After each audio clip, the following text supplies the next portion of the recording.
I am Malala, Chapter 33, This New Place. We have settled now into our Birmingham life. We live in a tidy brick house on one of those tidy, tree-lined streets I saw from my window in the hospital. It is lovely, orderly, calm, and quiet. Too quiet. There are no children playing cricket in the alleys, no men in the guest room arguing politics, no women on the back porch having a good gossip. My father, who was always the friend of all friends, to the Minden SWAT, has many visitors, but few real friends here. My mother, who cannot speak English like the rest of us, wanders perplexed through the shops, inspecting the strange foods for sale. Kushal spends a lot of time alone in his room, wishing, I think, for his old life. And the other day I heard Atal, who has the sunniest nature of all of us, crying because he had no one to play with. We are just a few feet away from the next house, but for all we know of our neighbors, it might as well be a mile. As my father says, we live in a neighborhood, but we rarely see the neighbors. Whenever we go out, people approach us and ask to take a picture with me. I don't mind. I understand that the people who come up to me are the same ones who gave me support when I needed it and who give me courage now to keep going. It's odd to be so well known, but to be lonely at the same time. Meanwhile, we have all adapted, little by little, to this new place. My father wears a handsome tweed blazer and brogues now when he goes to work. My mother uses the dishwasher. Kushal is having a love affair with his Xbox, and Atal has discovered Nutella. I still go to the hospital for regular physiotherapy sessions to learn how to move my facial muscles. And I'm told I may have more surgery ahead, but I don't think about that too much. One night, our family was out for a walk in the main shopping district in Birmingham. I was marveling at all the different types of people in the city. Unlike in Mangora, where everyone looks the same, here there are all kinds of people: freckled-faced boys in soccer jerseys, black women with long braids, men in business suits and women in business suits, conservative Muslim women in burqas, and young Muslim women in jeans and headscarves. All of a sudden, a young man called out to my father from behind us. When we turned, and I saw that he had the dark features of a Pashtun, but he was wearing Western clothes. "Sir," I heard him say to my father, "I am from your tribe back home. I know who you are." My father extended his hand, happy to see a fellow countryman. The boy pointed at me. "Sir, we all cried for your daughter. We prayed for her," he said, "but what you are doing is not safe." My father looked puzzled. "You cannot be out this late in Birmingham," he said. "This city at night, it can be dangerous." My father and I looked at each other. Then we explained to my mother what the boy said. The poor boy was confused by our reaction. My father hugged him and thanked him, but we couldn't quite explain. How could this quiet, orderly place be unsafe compared to what we had come from?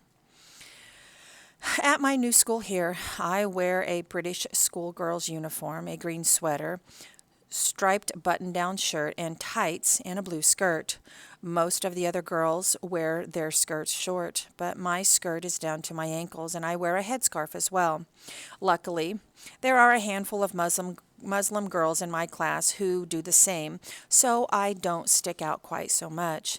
But some of the other girls roll their skirts up even shorter as soon as they arrive at school and let them down again before they go home. And I think, what an interesting country this is, where some girls are free to cover their bodies and others are free not to. Here, we also have projectors and laptops, videos and Wi-Fi, and classes such as music, art, and computer science, and even cooking, which I hate. It is a bit of a shock coming from Pakistan, where school was just a teacher and a chalkboard. At times I wish I were back home in that simple schoolroom with no computers. But then I think of how my old friends would love all this fancy technology and these special classes. Sometimes I feel sad that my old friends don't have all of the wonderful things students have here, and sometimes I feel sad that they have what I don't, one another.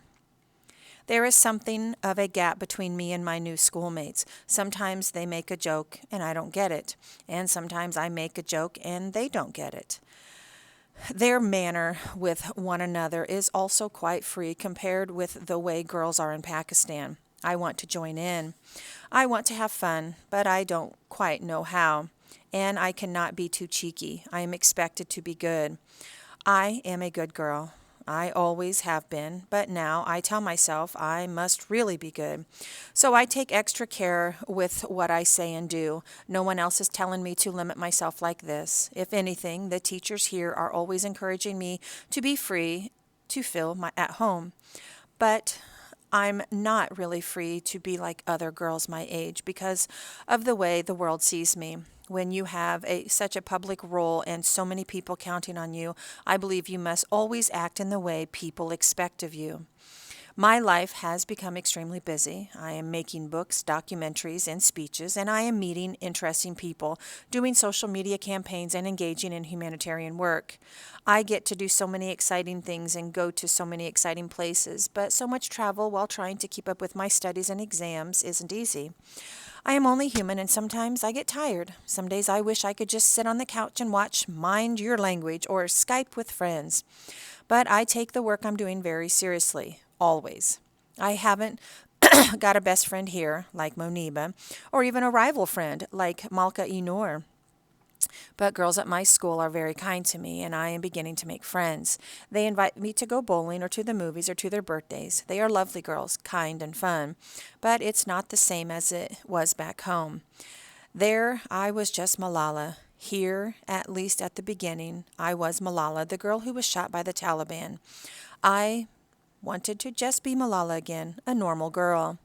At first, I wondered how I could ever be friends with these girls.